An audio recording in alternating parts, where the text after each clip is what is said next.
Welcome to Codex, History of Video Games. My name is Tyler Osby. And I'm Mike Coletta. And this week, we're going deep on a pretty obscure game from Mike's childhood that I have very little input on because I've never even seen the movie that this game is based on. I hope people look at the title of this episode and they're like, what? Why? But this is something that just kind of popped into my brain while we were talking about 90s movie tie-in games. Specifically like the Aladdins and your Lion Kings. Well, there was a lot of other weird ones. And This is a game I played a lot on the Sega Genesis. Probably too much. So what is the name of the game and why did you have it? So the game is called We're Back, a Dinosaur Story. And the reason I had it is because I loved this movie called... The movie is called We're Back, a Dinosaur Story. The game for Sega Genesis is called We're Back, a Dinosaur's Tale. And we're going to talk about that. Okay, interesting. They must have done that on purpose. Yes. Changed the name. What's funny is I looked up this game to talk about the Sega Genesis game from my childhood. And it turns out the other two versions of this game, one of them specifically, is much weirder. So I kind of stumbled on something, which is why we're doing this. Because honestly, you're going to notice there's not a lot here. There's really not a lot here on anything about this. So we're going to do our best to kind of go through it as a team. Okay, folks. But just know we sometimes have weird episodes. And this is one of those weird episodes. And I spent one of those weird episodes. Probably 5 hours researching this. So if people are like, you guys, I don't like these episodes. Well, you know what? Too bad. Okay. Because if I spent my life doing this, then we're going to do it. So here we go. We're spending that time together now. We are. We're in this together. The game is called We're Back, a Dinosaur's Tale on Sega Genesis. On SNES, it's called We're Back, a Dinosaur's Story, which is the same name as the movie. The Game Boy game is called We're Back! ! So we have three relatively different games here on three different systems, all surrounded by the same movie. And that's how we want to open this. History's pretty bleak because, which is funny because we're a history podcast, but here's what I have found out based on a lot of looking at the Internet Archives, believe it or not.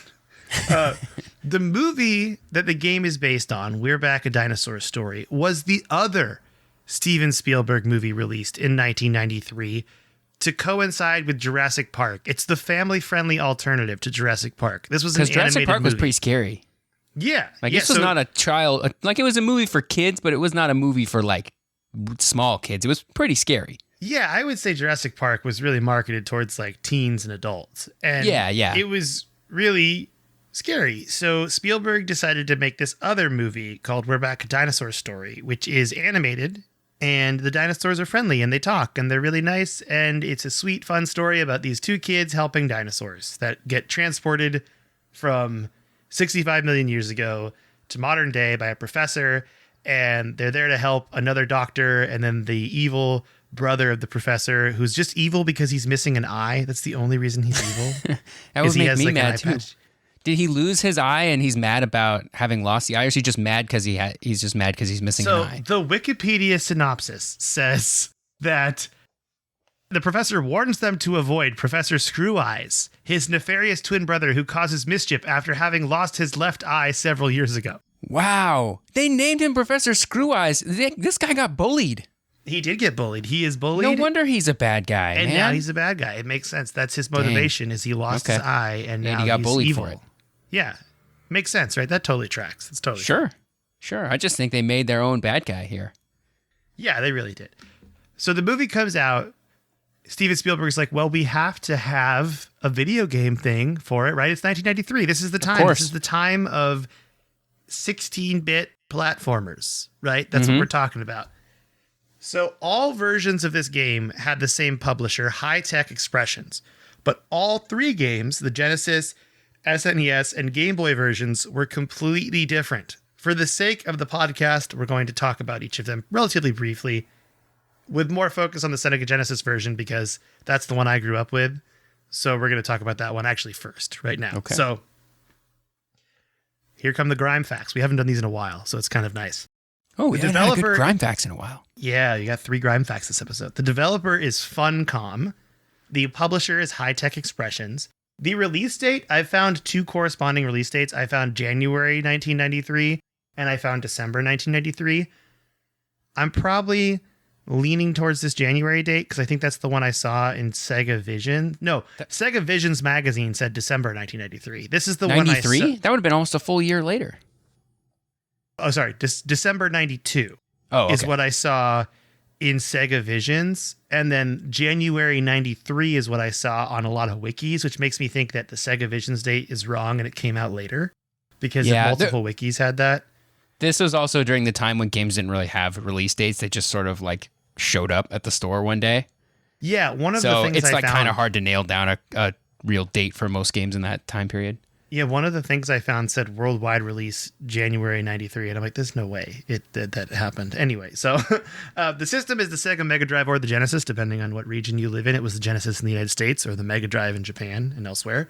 Number of copies sold, I've looked this up. I have no idea. I'm not going to find that information. Genre or gameplay style, platformer. Average time to complete. There is no how long to beat for the Sega Genesis version, but I've watched long plays of all of these games for you, dear listener. You don't need to. Please don't. And they take place from about 25 to 35 minutes. That's the average time to complete the Sega Genesis version. So you could speedrun this. If you wanted to make this your speedrunning game, you could totally do that. Yeah, and honestly, this game is, I think, still fun. Like, I played it on an emulator to get kind of refreshed again, because there's an online emulator. You can just play it on your computer. It's terrible. The controls are awful because, you're using a keyboard instead of a controller. But it was fun. It was still fun. Still slaps. Is it hard? If you ask me. Like, if I sat down, can I expect to finish it in 35 minutes? Or do I need to, like, play it for a while to get used to it? And it's going to actually take me a few hours. It's probably going to take you a few hours to get used to it, but it's got that I was going to describe it as 90s platformer hard, where it rewards you for learning the level. Like, if you learn the level, you're going to be rewarded and you can get through it. Like, I watched the guy long play this and he dodged everything. Like, he didn't get hit once because he just knew where to go. He's just so good.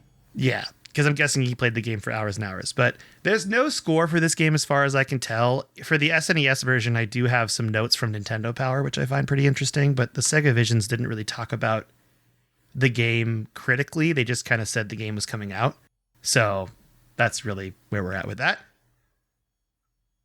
Yeah, and like I said here, most of the information I get is from the magazine Sega Visions that I found on the Internet Archive. That's the only footnote I could find on Wikipedia to get to like an actual source. Because I'm like, there is no Wikipedia page for these games either. They're just kind of like a segment of the movie page. And the way I do the research, and I know Tyler does too, is we go to Wikipedia first, and then we find the footnotes and dive deeper because we want to get more facts than just Wikipedia, obviously. And that was it. This was the only thing I found was the Sega Visions and the long play. There's nothing else on this game. And the one thing I can tell is Funcom as a company, this is the game this was their first game, according to their Wikipedia page. They were kind of a bigger company in the 90s. Like, they made a lot of stuff too. So that's interesting. This is their first one. Yeah, this was their first game. And according to Wikipedia, it was the Weirback. It's called A Dinosaur's Tale. But what's also weird is on this wiki, it says 1994, which is not right. It's 1993. That's 100% it. So I was essentially translating multiple wikis to figure out what's going on here. And I think I've nailed it, but I'm sure corrections and apologies are abound. So whatever. Well, hey, if you know more about this than Mike does, you should hit him up because he would love to hear about that. I would love to hear about it, honestly. If there's someone that I could figure out, if I was really had time on my hands, I would email the people at Funcom and be like, hey, do you remember this? And they'll be like, what are you talking about? That was almost 30 years ago. Everybody who worked on that game is dead now. Yeah, right. So the plot of the game follows the movie pretty closely, where some confused dinosaurs travel in time and find themselves in modern day New York. And it's up to the two kids, Louie and Cecilia, to help them not get captured by Professor Screw Eyes, because he's just so mad that he has one eye. Yeah, and he's called Professor Screw Eyes. Whoever named him that was extremely cruel. Extremely mean. So the game transfers back between platforming levels where you play as the children, and then these 3D type sequences where you play as one of the dinosaurs, like you're behind them. For example, you like skateboard as the T-Rex through New York City, or you fly as the pterodon Elsa through the skies, you know? And what makes this platformer unique is there's actually a system to purchase power-ups through things called wishes, and wishes come in the form of bubbles that enemies drop, and you collect the wishes from enemies, or you collect them on the 3D levels. You just find the bubbles as you're like traveling. And you can actually buy stuff in game at any time using start. So you could buy like hats, which are lives. You can buy a boomerang. You can buy magic sneakers, and then a balloon that makes you temporarily invisible. And this is the system I remember as a kid. Like, this was the thing that stood apart and made me remember this game, is that there's like this weird strategy in buying certain power-ups at certain times. So if you were like bad at a certain sequence, you're like, oh, I can never get through this warehouse with all these rats or whatever, you can actually just like use a balloon to kind of skip through it and just jump through it. Oh, like the B-Wing in Mario 3? Mm-hmm. That's actually a really good comparison to it. Yeah, pretty much. Or now the golden Tanuki suit in the modern Marios. Which they just give you after a while. They're like, you died a lot. You okay, bud? You want some help? Yeah, I definitely got that multiple times playing through the new Mario, and I was ashamed. I felt ashamed. Yeah, it's an insult. I see it as an insult. Like, this is Nintendo being like, aw, here, you know what, this. Though? It did feel good. It felt good when I used it and I beat the level. It did help me. So in that sense, I don't think I've ever used it. I've used it. I get so mad. I'll quit playing the game before I use that. Like, here comes the power crutch. That's what I call it. So that's pretty much all I found out about the Sega Genesis game. So as you can see, this might be a shorter episode, folks. I'm sorry, okay? The SNES version was developed by a different company called Visual Concepts. The publisher, once again, is High Tech Expressions. Release date November 1993. So this game came out after the Genesis version. Wow, quite a bit later. Because I think, didn't the Super Nintendo launch it launched in 92, right? Yeah. I think late 91. Late 91? Okay, so yeah, so that's where we're at. So the SNES is the system. No way to tell how many copies are sold. Genre or gameplay style. This is just a straight platformer, and I'm going to explain that more in a bit.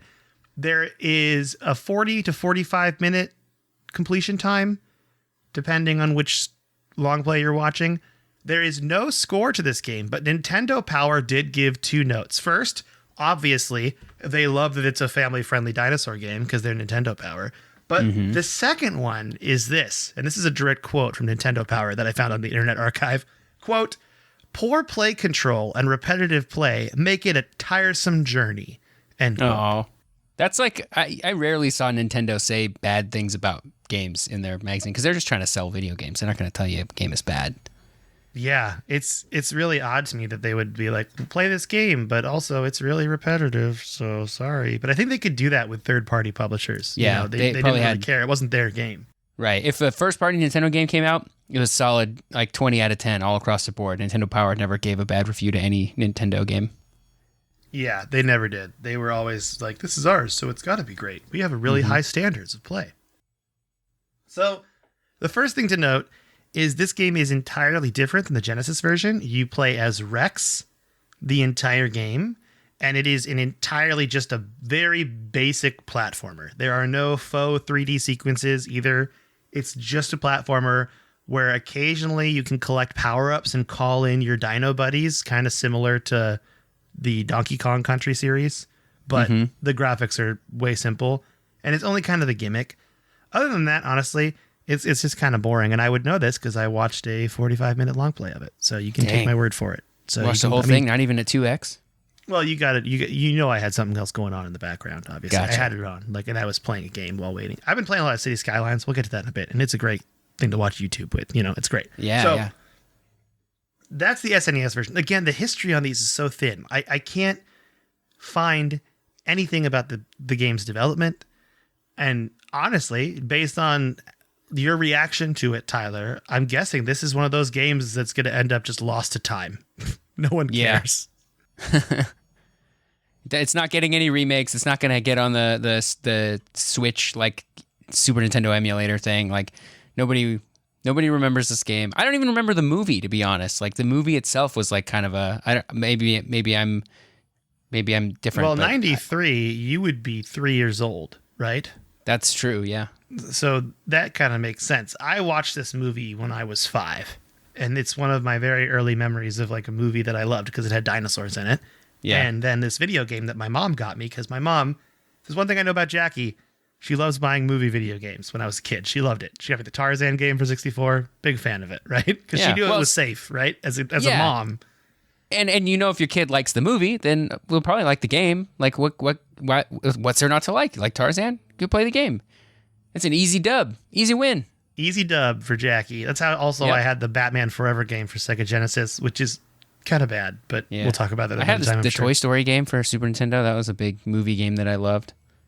Man, I love those like Aladdin and Hook. I've talked about Hook at length. I will probably do an episode on Hook at some point because that game slaps, and I will never say no to that game. The original Hook SNES game. Oh, so I only watched that movie in its entirety like relatively recently in the past couple of years. I'd seen lots of like clips and stuff from it. I feel like it's such a movie in the zeitgeist, so like you feel like you've seen it even though you've never seen it, Well, it has the infamous Boo Box with Glenn Close. Yeah. So that's like a big deal. Yeah.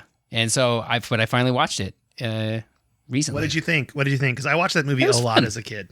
I thought it was fun. It was, I watched it as an adult with no nostalgia, and I thought it was fun. Yeah. I mean, that's kind of how I would say it is. It's got some weird, like, look at this fat, dumb dad trying to be Peter Pan. But other than that, it's fine. So we'll talk about movies at length another time. But anyway, so that's all I have for the SNES. Just that like synopsis and what the gameplay is like, because I couldn't find any history on it. But the Game Boy game is where I found the true gem, and probably why we're doing this episode. Because when I discovered this, I was blown away and also felt like I had found a hidden treasure to share with our listeners, because this is a really silly thing. So let's do the grime facts first. First, it was developed by Beam Software. That's very important. Remember Beam Software. Developed by Beam Software, published by High Tech Expressions. Again, same publishing company. Release date was just the year 1993. I couldn't find a month or a day. Game Boy, no number of copies sold. Genre or gameplay style was a platformer, very base platformer. We'll talk about that in a second too. It takes about 35 minutes to beat this game. There is no score for this game, but I'm going to explain why, in my opinion, I don't think we should even get a score for this game. Like a review score? Yeah.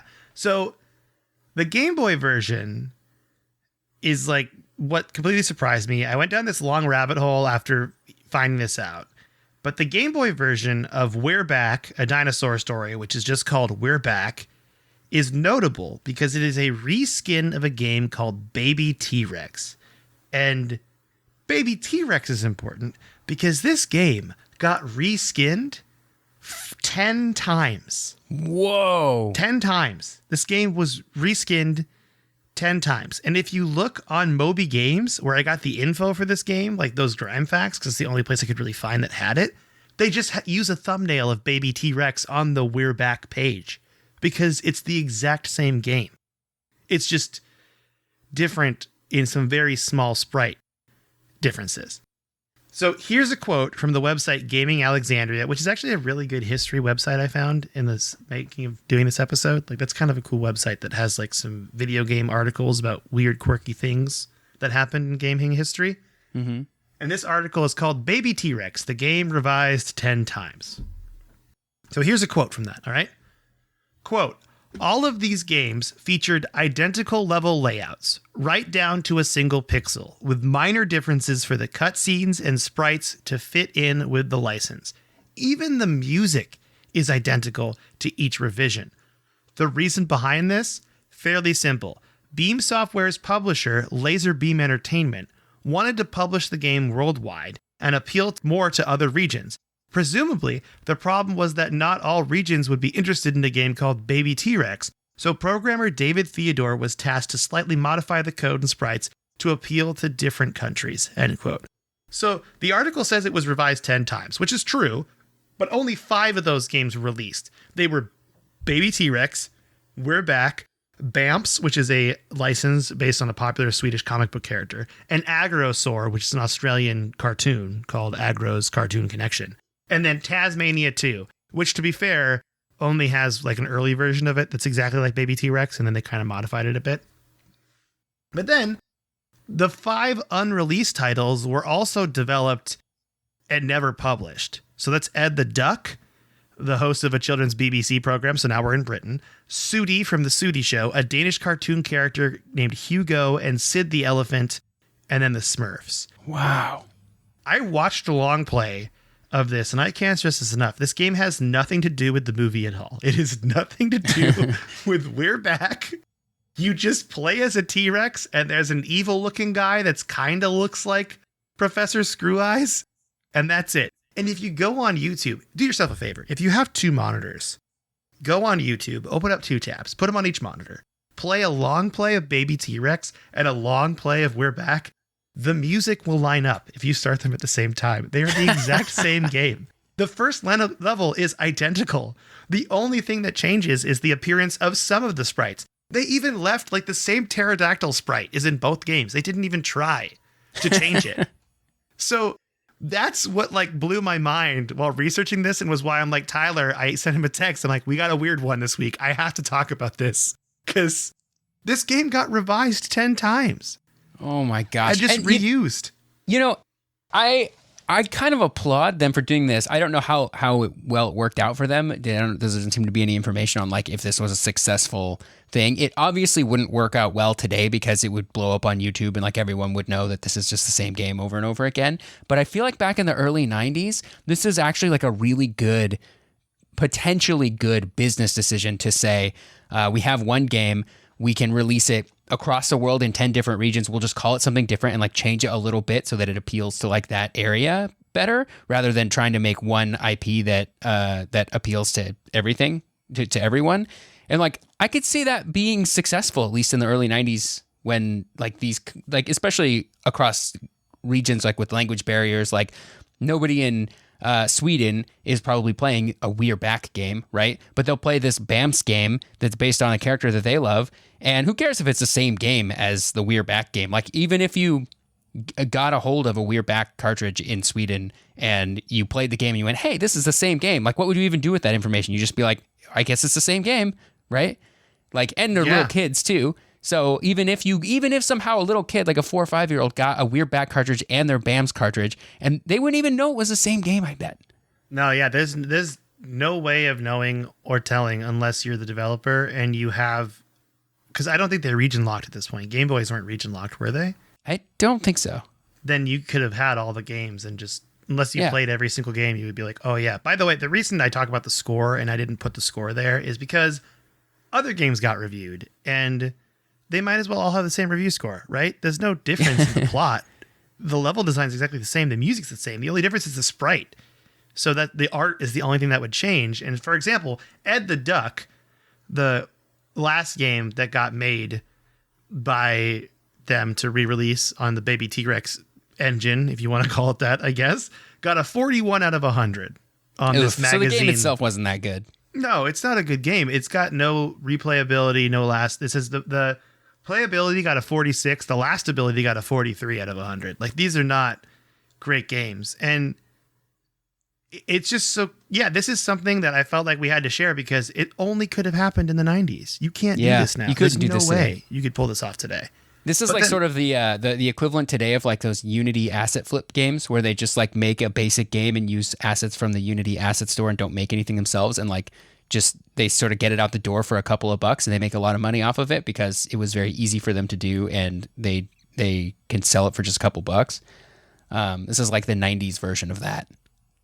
Yeah, and if you want to know what happened to Beam Games, by the way, it actually tells you at the end of the article about Baby T-Rex. They actually made another game called Radical Rex for SNES that was different, but kind of the same theme.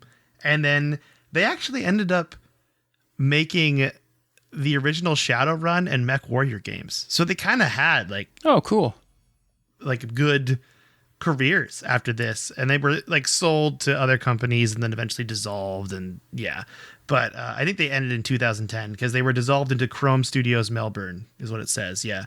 So, which closed in October of 2010. So, you know what? I just thought this is a very interesting little fact, and I know it's probably not warranting a super long episode, but I felt like I had to share. I just felt like I had to share what it is, and I want people to go look at these games because I find it so funny that the layouts are the same. They just. I think that stuff is so funny. This happened I wouldn't say it happened often in the late 80s, early 90s, but like it's sort of the same story with Super Mario Brothers 2 in the US, right? Where it's just a reskin of Doki Doki Panic. Yeah. Like that's a game that came out in Japan. Super Mario Brothers 2 is a game that came out in the US. They're basically the same game, more or less. You wouldn't do that today because everything is just so much more, gaming is just so much more global, right? But I still think that's just funny and like potentially a decent business decision too, especially if you're selling games to kids who don't particularly care if a game is good or not. They just want something to play. I just wrote down famous reskinned games because I think that would be a good topic if we can find more examples of this, or if I could dive even deeper into each individual game. The fact that there were 10 games to look at, and when there's nothing there like there is with these games, it takes so long to look around and scour the Internet Archive to be like, there's nothing about this, it's so funny to me. But yeah, spend 2 hours changing the sprites up a little bit so that it can be a different IP and you can sell it in a different country. That seems super worth it as a developer. Like if you don't particularly care about maybe your reputation or whatever, right? Yeah, there is one thing I did notice. I think in Baby T-Rex, your character has fire breath and it doesn't have it in We're Back. So maybe there's a difference there. Like it shoots a projectile from its mouth. Yeah. So maybe that's a big difference that I watched that in the long play, but I put in my notes. But yeah, it's just such a weird idea. That's something that was lost to time from now on. I think Doki Doki Panic in Mario 2 is the most famous reskin. Yeah, probably. Man, imagine if this game was good. The story today we'd be telling about it is the game that was reskinned 10 times. If the game was good, you'd be going to North America to talk to people there who played it as a kid, like this was their favorite game as a kid. And then you'd be talking to somebody in Sweden who played a totally different version of this game, but is the same game. And like it was their favorite game as a kid too. Like you could just go around the world like talking to people this was their favorite game. They were all playing the same game, but different. I think that could have been like a really interesting story, but the game just wasn't good. So no one cared and it just sort of disappeared. What's great to me is that the writer of this article on Gaming Alexandria, who is Dylan Mansfield, this article came out in February of 2019.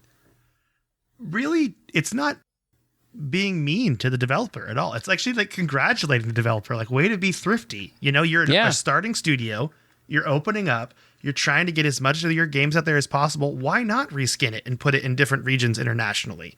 That's a good business decision. And they probably got a big old check from whomever owns these IPs, right? Like, make us a video game. Well, the game's already made, so here's your $100,000 or whatever the company makes off of licensing this. I don't know how much money they would have made in the 90s off of like taking the license and making a game for it. But if the game's already made, that's just free money. Yeah. Yeah, it is. It really is free money. You just change use that to fund your studio and make the games you want to make. You said change the sprite character. Change a couple sprites, ship it out to a new country. Takes you a day, maybe a week to build it all, send it out. Super and easy. In the 90s, the people doing these licensing deals for the Disneys and whoever else of the world, like they don't know anything about video games. They don't know you just took the same game and made it again. They don't even care if you did that. If you told them like we're just going to use the same game we've always made, they'll be like, okay, that's fine. I don't care, because they just want like the video game on the shelf, right? They just want that because they know that'll sell a certain amount, and the less that they can pay to make that happen, the better. Yeah, it's so true. So true. I would just the nature of business in those days, and I don't begrudge anybody for what they did here. I was watching a video I've been watching a lot of arcade restoration videos, which is very, very chill if you're trying to just watch something on YouTube and relax. Yeah. Watch the guy. He got a game called Moonbase, which is essentially just Space Invaders. It is Space Invaders, 100%. Like, it's just a ripoff. And he was fixing it, and he showed, like, it is, like, the only difference is they had little moon base icons in front, but it might as well have been the same game. Like, I don't even think the shapes were that different. So, in that way, people back in the 70s, 80s, and 90s with video games, they're just trying to make a buck. Yeah. You got to respect it because that really made video games today, whether we like it or not. The ripoffs helped build the industry. Yeah. Well, and Pong had like 10,000 like different companies that made a Pong version. And 'cause even back in those days, like if that was all you knew a video game could be, that might be all you even thought was possible as a developer, right? You're just like, well, we can make a Pong game and like get that out the door and then that'll sell for as long as it sells and then we'll move on to something else. And like, you don't think of video games as like a creative expression or a place to tell a story or even a place to have meaningful gameplay. Like you just know that Pong was popular, so let's make a Pong and that's it, you know? And like it's hard to like be mad at those people for doing that. Like we know today, obviously games can be so much more and like it seems lazy of them to just do that back in the day, but they didn't even know that back then. Yeah, they had no idea because it was such a new industry. They had just had no clue. By the way, if you were interested, gamingalexandria.com, I've been like looking at this site a lot since I found that article on it. And it's cool because it started by them just scanning old video game manuals and games themselves and just putting them on the website to like preserve them.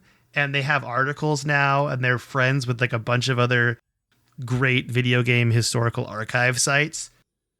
If you're interested in that, you should definitely check out gamingalexandria.com. I think it's pretty sounds cool. Fun. Yeah, I like it a lot. And I was stoked to find that article because I think it's a great article and it just shows all the weirdness that we love. All the weird, quirky things about gaming history that we talk about on this podcast. Yeah. So with that, Tyler, what you been playing?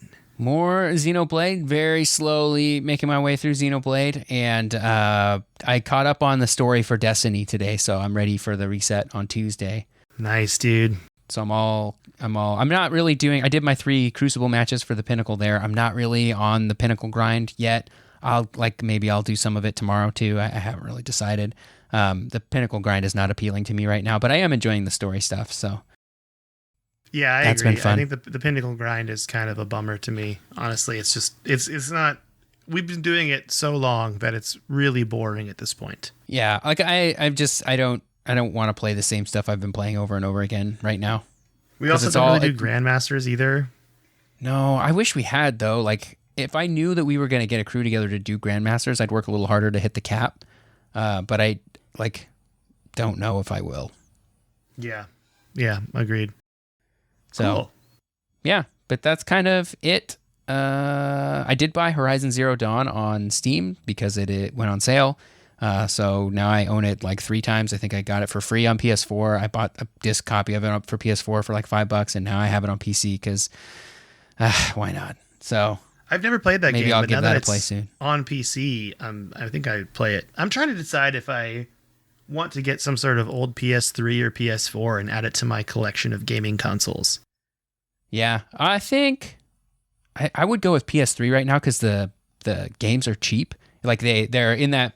The Xbox 360 and PS3 gaming market right now is in that trough where it's old enough that the games are super cheap because they're just old games, but it's not so old that like it's collectors yet. The way that like PS2, Xbox, and GameCube now are starting to go up in price because it's like people are trying to get their childhood back, and so it's like there's nostalgia and they're like games are worth money now because people want them and they're old. But I think the Xbox 360 and PS3 is like in that perfect sweet spot where they're so old nobody wants their games anymore, but they're not old enough for people to like pay a lot of money for them too, you know? Yeah, I should look on Craigslist for some old 360 games because I do have that console and I would totally be down to buy some of those weird games and try those out for the podcast. Plus you can modify it, and of course we don't condone piracy on this, but you can, put those games on the hard drive of your thing, and they're not very they don't take up a lot of hard drive space compared to the hard drives you can buy now. Hard drives are very cheap, so you can get like a 2 terabyte hard drive, drop it in your PS3 or your Xbox 360, modify it, and using only games that you've paid for, of course, you can load that hard drive up with tons and tons and tons of games. Yeah, and as long as you don't put you never plug into the internet, you're fine. They won't ban your console. Right. But even at that point, if they banned your console, who cares? Yeah, and there are ways around that. At least on Xbox 360, there are some ways around that that I have yet to try because I'm still scared, but I think I probably will soon. Nice. Well, this week, I should mention that I'm still playing a little bit of Stardew Valley.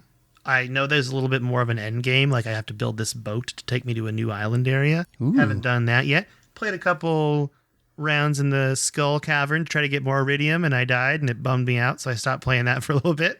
But I got City Skylines on sale on Steam. And great game. Yeah, even though it's like on Xbox for free on Game Pass on the console, it's not on PC. And then the fact that I could get it with like a bunch of like, they gave me like, it was like the starter pack is what they called it. And it was the base game and 4 DLCs for like 20 something bucks, but it was like 60% off the normal price. I was like, I'm getting it. Like, I'm just going to buy this. It's a great game. Yeah. And it's so fun. I love it. I love making a railway system right now. That's what I'm working on, is trying to get all my rail infrastructure. And it's also a great game to put on long plays of obscure Sega Genesis Steven Spielberg movie tie-in games on while you play it. It's great for that. I love that for you. Thank you. That's what I've been doing. I don't know if I'm going to get to other games soon. I'm kind of just in this moment where I need a game that says chill. Like League of Legends is a game that we play a lot, Tyler and I, and it's very intense. So lately I've been playing just chill games in my free time because it feels nice to just be like, oh, well, if something bad happens in City Skylines, I just either delete it and fix it, or I reload the save and it doesn't matter. Sounds great. Just try again. Exactly. Yeah. There is a new update to Jurassic World Evolution 2 where they added like decorations on the bottom of your lagoons for the dinosaurs, the water dinosaurs. I might try that out later this week too. And I've been playing Destiny also, just doing the story content, and also like Tyler, nothing else. I just play the story each week and I just call it. Yep. I wanted to get that Scallywag title, and then I looked at everything I would have to do, and I decided, no, it's not worth my time. Not worth my time at all. Not today, Bungie. Maybe next year. Maybe next year, Bungo. I think I'm just excited for Destiny when new big story content updates come out now. Yeah. I'm very much a casual. I'm a very casual gamer when it comes to that game because there's so many good games to play. It's hard for me to queue up for like 3 strikes a week. Not that strikes take a long time or anything, but it's like I'm going to play a strike. I'm going to play 3 strikes that I have been playing since 2017. I'm like, I just can't. I'm not motivated so that I can get like +1 to one of my gear, like so that I can get back to doing Grandmasters, which is a thing that I have already been able to do. I don't know. It just feels like I've had content taken from me instead of like added, and then I have to sort of earn it, you know? Yeah, and I was thinking about the gameplay loop of Destiny and how you and I and our friends play it, and it doesn't need to be a part of that for us, because isn't the whole gameplay loop like you do all the story stuff, and then you get all your pinnacles each week, so you get a high enough level that you can do Grandmasters, so you can get really good gear for when you do the raids. And you try like world first raid or a weekly raiding thing, and us and our friends, we are not weekly raiders. Yeah. You know? So there's no point in doing all that stuff if we're just going to wait for the raid to be a lower power level anyway and play it later on. Yeah. The new master version of King's Fall is out now, or it comes out next week or something. I mean, that could be fun. I don't know if I'd want to do a master raid with 6 people unless it's like 6 people I'm super cool with, but I don't know. Grandmasters are fun, like inherently, I think. Like it's great that they have lots of rewards. And that's part of why I like doing them, but I also just think they are fun to learn how to do, because you do really need to have a plan when you play through them. You can't just like show up and sort of half-ass it. You have to like actually have a plan there. Yeah, 100%. I agree. Well, would you like to read? Would you like to read some emails? Sure. Should I read this one from Ryan from California? Called Metal Gear Solid 5? Let's do the one from Ryan first. Okay, Ryan says, "Hi, Mike and Tyler. I'm really enjoying listening to you guys. I started a few weeks ago, and I just listened through the Metal Gear Solid episodes. MGS is my favorite video game series, so it was great to learn more.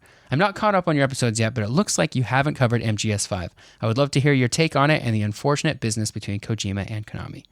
I can stop here and answer that.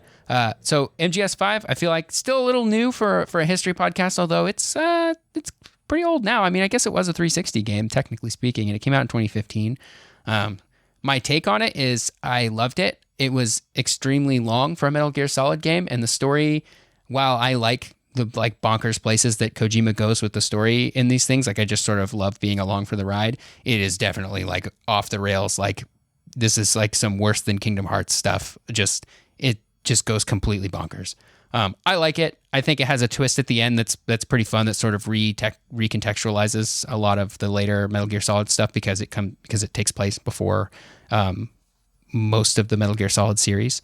That's so like some people might say, this twist is lame and like they didn't like it because it does that. I thought it was fun, but whatever. So I liked it. I also think the gameplay is like really, really good, like stealth open world gameplay that I'm kind of hoping the next Splinter Cell game, if they're making it, sort of takes inspiration from, because I thought it was really cool. Ryan goes on to say a couple questions for Tyler. Having played through the series multiple times, do you think it's better to play through chronologically or by release date? I will stop and answer that question. Yes, I think it is better to play through by release date. And I think that of all media forever and ever, the first time you experience something, you should play, read, watch it in the order it was released, almost always. Maybe there are some exceptions. Would love to hear if you have thoughts on what those exceptions are. But I think things like, because Metal Gear Solid 3 takes place before Metal Gear Solid 1 and 2, I think that even though it takes place before those games, there is context from the first two games that the third game sort of assumes that you know, or at least you get more out of that game if you know those things. That said, I do think you can skip Metal Gear 1 and 2, which is the next question you had. Are Metal Gear 1 and 2 worth playing if I never have before? Does Kojima's insane storytelling come through in those games? Kind of. It's sort of there a little bit. I don't think you need to play through them. I think they're a little rough gameplay-wise. I'm hoping for like a remake at some point where they like sort of actually integrate them into the storyline. I don't think they're super great on their own. The storylines are pretty bonkers for like NES games. In a time where a game having a story was like, oh my gosh, this game has a story, crazy. But I don't think they're particularly important for most of the Metal Gear series, beyond maybe just some Easter eggs in the storyline of later games. So anyway, that's Ryan's email. He says, sorry for the long message. Keep up the great podcasting. Thank you, Ryan from California. Thank you, Ryan. Thank you, Ryan. I love to talk about Metal Gear Solid. Oh, I know you do. I feel like I've really, really missed out on playing these games, and I need to do that. Like, I really, really, really need to do that. You gotta. I do think you can replace Metal Gear Solid with Twin Snakes if you're playing through the series, like, because you don't have to play like Metal Gear Solid, then Metal Gear Solid 2, then Twin Snakes, because Twin Snakes... It's just a combo, right? Yeah, well, Twin Snakes is just more or less a remake of the first game. It's the same exact story. So some people will tell you it's worse, but it's not. It's better. It has some of the gameplay enhancements from 2 in there, so I would take that one over the first one. But yeah, for the most part, I think just playing through games in release date order is the best way to do it. I think it is fun to like on a second playthrough, to go back and play through them chronologically. I think that's kind of fun too, but I don't think that should be your first time through. All right, good to know. Good to know. So I am going to read this email from Joel from Texas. It is a very long email, but we're going to do it as a team, which is why we kind of are only reading 2 emails this episode. But I wanted to read this one because there's a lot of stuff in it. Okay? You ready, Tyler? Yeah. This subject line for this email from Joel from Texas says, me advertising for Crusader Kings 3, parentheses, not sponsored, and a follow-up to my last email. Howdy, Joel again, still from Texas. So I'm going to split this email into 2. The first half is me basically advertising Crusader Kings 3, which I would like for y'all to play. But I understand you might not want to get advertised to, so I will mark the start of the second half, which is a follow-up to my last email about MMORPGs. All right, let's go. So here's his pitch on Crusader Kings 3. I want to start by saying how much I love Paradox Interactive's Crusader Kings 3.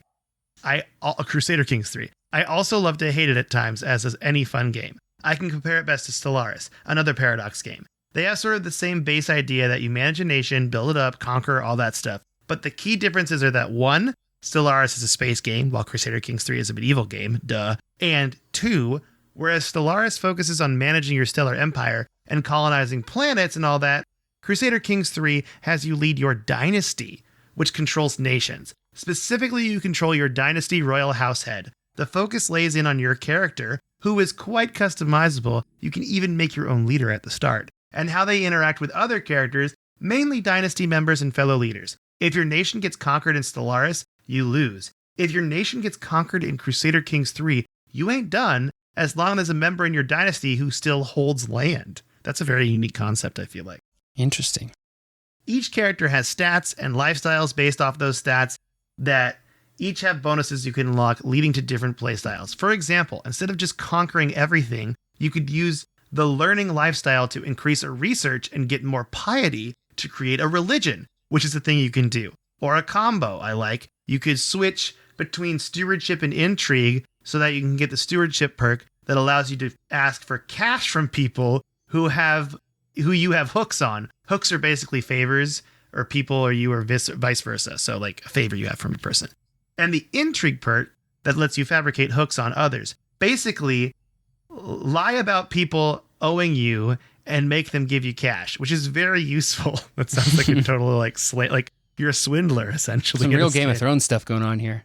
There are many different ways to play. The community generally seems to agree that playing as a Viking is the most fun, but any way is fun regardless of Viking shenanigans. I'm going to say more in case it gets annoying and explaining everything is best left to a tutorial, but I hope you give the game a chance because to me, it is great fun. But that sounds great. It does sound like Game of Thrones the game. That was his first half of his email, so quite a bit, but a good pitch. I think you did a good job, and I think, Joel, Crusader Kings 3 should give you money. That's what I think, personally. Yeah. To follow up on my last email, like I said I decided to try ESO again. That's Elder Scrolls Online. It's fine, but I have not played it much since I've been distracted by newest favorite game and favorite MMORPGs, Grand Theft Auto Online. I didn't even know it was an MMORPG, but I guess it just makes sense. It has a lot of fun just driving around and maybe shooting people.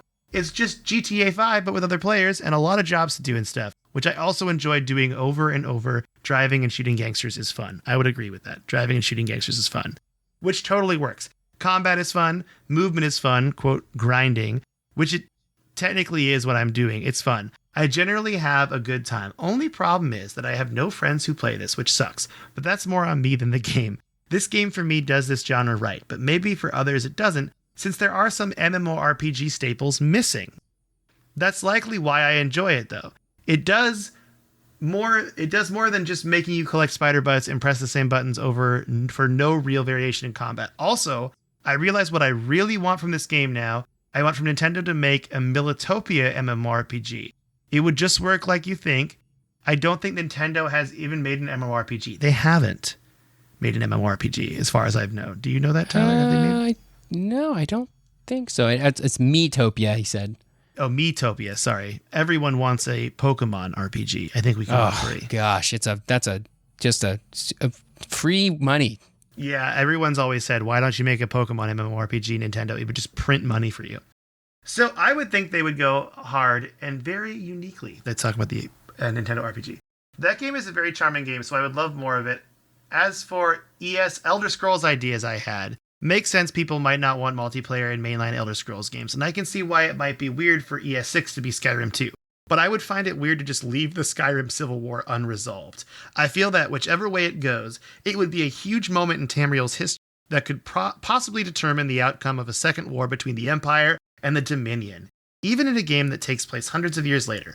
But I don't think people would be very happy if they chose one side over the other, especially since we have the almost decade to grow close with whichever side we choose. I chose Stormcloaks first, but I think I am now solidly Team Empire. Oh, wow. Did you remember what you picked, Tyler? Stormcloaks or Empire? I never finished Skyrim, to be honest. I didn't pick anything. I never finished that storyline, but I would always pick Stormcloaks. I am not a game designer, though, yet, so I don't know what I'm saying. An idea I forgot to mention last time was bringing back the arena and making it an online experience. Oh, man. The arena from Elder Scrolls Oblivion was so good. Did you ever play the arena missions in that game? Yeah. So fun. The announcer was great, too. It was just such a pleasant experience. If any part of an Elder Scrolls game would have an arena, it would be the arena. If any part of Elder Scrolls game would have arena, it would be the arena. I think he's talking about isn't there an Elder Scrolls arena game already that was called Arena? Yeah, I think it's the first one. Yeah, and yeah, you'd think they would bring that back because that was the first game. Don't know how much people want that. I just think it would be the direction they would take if they added some online stuff. Thanks for being so awesome. Have a good Sunday. Spider Butts, Joel, Pro Gangster Dovahkiin, Pirate of the Sea of Thieves. That's a great calling sign. Thank you, Joel. That was a long email, but I wanted to read this today because he talks about Grand Theft Auto 5. And some big news happened today with Grand Theft Auto 6. And I felt like we could talk about that for the last 5 minutes of this episode. What do you think, Tyler? Sure. That Because you were the one that told me that. I didn't even go on Reddit yet, and you were like, "Did you see the GTA 6 thing?" And I'm like, "What?" Yeah. So we are recording this like the evening after this gigantic leak. So if there's been more revelations about it, or it turns out that it was fake, then fine. But we don't know that at the time of recording this. I don't think it's fake because it is absolutely massive. And like if somebody went through the trouble to fake these leaks, it's got gameplay videos, it's got like screenshots, like, and stuff that looks pretty janky, like it's definitely development stuff, and it's stuff that could have been from a few years ago to more recent stuff, and it looks like it lines up with a lot of the rumors we've been hearing too, with like two. Seems like there's two playable characters. Takes place in the 90s in Vice City. Like if somebody has faked this, they have gone to an extraordinary lengths to fake this because it has voice acting lines too, and like they sound like voice acting lines. They don't sound like somebody with a low budget like threw this together. Like it's pretty impressive, and there's so much. And the rumor is that this person has the source code for GTA 5 and 6, or at least where 6 is at now in terms of development, because it's probably still a couple of years out, and that they're trying to like get Rockstar to give them money or something so that they won't release the source code, which is just absolutely crazy to me. And I love watching this stuff unfold. I feel bad for the people who work at Rockstar, who now this is their life, that they have to be dealing with the fallout of this when they really just want to be making the game. That really sucks for them. But I am watching this drama unfold. What do you think, Mike? I'm in the same boat as you. I feel really bad for the developer. I also get mad. It's the same reason I get mad when people data mine. I'm like, just wait. Just be patient. Yeah. I don't understand this idea that we have to know everything now, or that you should somehow be rewarded for just hacking into someone's data or like going through things. It doesn't make sense to me. I guess it's because I'm an older person now, and as in like not an old person, but an older person. And I'm going to give myself some credit, but it's just wait. Just wait for GTA 6. You just ruined. People spent so many hours of their life building this game, and they were excited to present it in the way they wanted to present it. And now you just threw all that stuff online, and you just not wasted their time, but it feels bad. Like you told me there were people being like, this game looks terrible, I'm not going to buy it. And I'm like, well, yeah, because it's 2 or 3 years out, and this is an early development build of it. It doesn't look great because they're clearly working on it. Yeah. Games don't just like look great from the start when it's being built. This is just the classic impatience of the internet and having to have everything as fast as possible. And it's a mindset that I think is growing as we get, with phones and technology, like everything is changing. And maybe it's a change that's just the natural evolution of how humans operate, and it's fine, and it will be fine, but I'll never be okay with it. I feel like this is not something that the person should be rewarded for. And I looked at some of the leak footage and I was like, okay, so now we probably know it's in Vice City in the 90s, just based on looking at the cars and the models and like the palm trees in the background. We know where it is. It could still be Los Santos, technically. They have palm trees there. Oh, but there are shots of it at like the Vice City Police Department, and the police cars say VCPD on them. Oh, see, I haven't even looked at like all the stuff. I was just like assuming it was that. Yeah, I just looked at a few things. It's just a bummer to me. And it's cool if you like the kind of stuff, and I think it's going to be a great game. I'm just going to play it when it comes out, and I can wait because I'm an adult. Yeah. I'm fine with waiting. It's interesting to me from just from a curiosity perspective of like how games are made, like to see things in early stages is kind of neat from a curiosity perspective. I think for the person releasing this, it's not about impatience or anything like that. I think it's just the power that they have. They had access to this thing, which I guess the way they got it is they did some phishing, PHISH phishing, and got into Rockstar India's Slack instance, which allowed them to go into whatever channel they wanted, and then they just downloaded everything possible and must have sifted through it to find all the good stuff. So it's stuff from years ago. It's stuff from now. It's kind of hard to tell when things are from. It's stuff that people are just in the process of working on, that they're just sharing with their coworkers on Slack, for feedback or whatever. So I think it's this feeling of power that they have that they can let the world know. And then, of course, there is some greed in there too if they're going to be like ransoming the source code for GTA 5 and 6, which if I'm Rockstar, like the principle of it makes me want to be like, well, don't pay that ransom, let them release the source code. Like So the worry with releasing source code, I think, is that like, oh, now the competition will know how you made it and like they'll be able to use it. But realistically speaking, the competition will not use that source code because it will be illegal for them to use it. So yeah, they can look at it and maybe reverse, like it helps them reverse engineer how you did something. I don't think much of what Rockstar does with GTA is like technical secrets of like, oh my gosh, how could they have possibly done this? Technically speaking, it's ideas of like gameplay and stuff, which you can't just rip off anyway. Or if you were going to rip it off, you would be able to from just the finished game and not, I mean, I guess it gives the competition like an early look at stuff so they can make changes to their games now if they want to, which is kind of a bummer. It probably, to be honest, if it makes games better, then it's better for games as an industry, you know, or as a art form, I guess, if it makes those games better. I hate to say it, like, because I would hate for a game to come out and be worse than it could possibly be. But I'm not that worried about it. If I were Rockstar, I probably wouldn't be that worried about it. I don't know as much about it as they do, so they will make different decisions, I'm sure, but or they won't. But I think that person is going to wake up in jail soon. I don't think they're going to not get caught. You can't mess with a multi-million-dollar. I mean, are they a $1 billion company? Probably with GTA Online. Like, GTA. You can't mess with a $1 billion company like that and think you're just going to get away from it. Yeah, you know, they're going to find you. They're going to find out how it worked, and you now have people after you.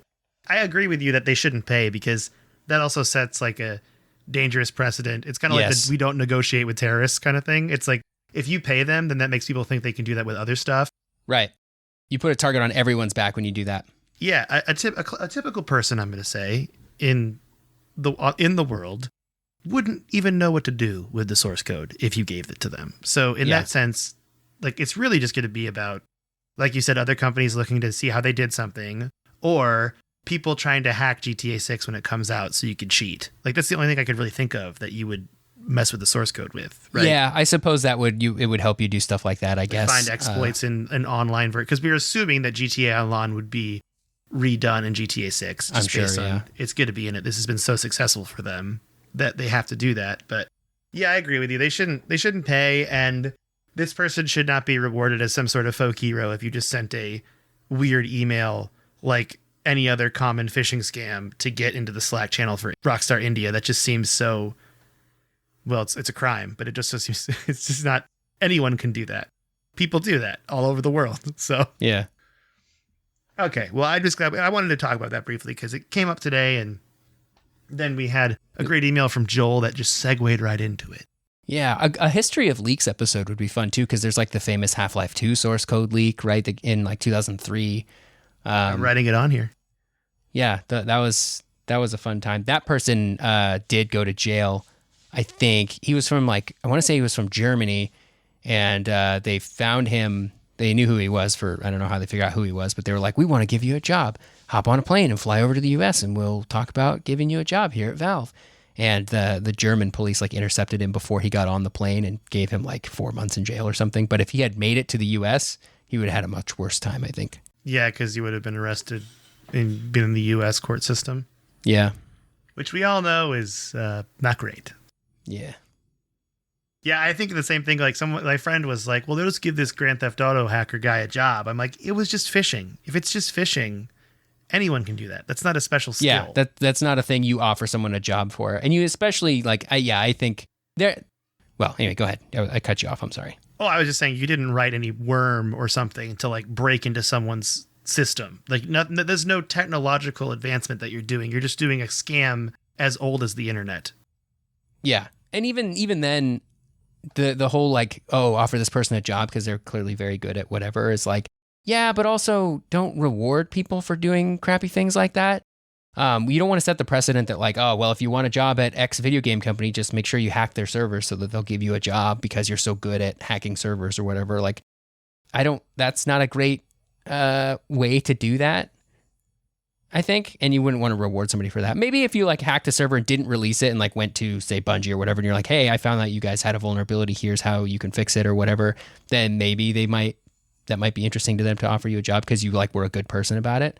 But if you just released it, then it's we're not going to reward you for being crappy. That sends the wrong message. It makes me think about the Pac-Man, Miss Pac-Man board hacking thing we've talked about from the Ultimate History video games, where those guys essentially teamed up with Atari because they made their own boards.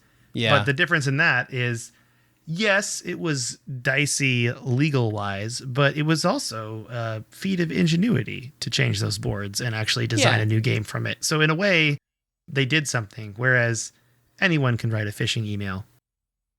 Yeah. What does this person offer? When they show up at Rockstar on their first day, what are they doing? They're like, I can write really dicey emails that make people respond to them. Oh, okay. Well, then you should go work at a call center in a place that commits crimes instead of this. All right. So if you want to send us an email, we have a lot more emails to read. We just didn't read them today because this episode was long with that big email and our discussion from Grand Theft Auto 6. And so we're not touching it. If you send us an email, we will read it eventually. And we will get to it probably next week. But if you want to send us one, you can do that at codexhistorypodcast@gmail.com. Let us know what you think about leaks in video games. And then you can join our Discord by sending us an email or going to my Twitter page @mecoletta, MECOLETTA, clicking on the pinned tweet at the top of my profile. That's an invite that never expires. And you can join the Discord. Or you can find Tyler on Twitter @SneakerElf with an ELPH at the end of it. And that's it. Do you want to say bye to everybody, Tyler? Goodbye, everybody.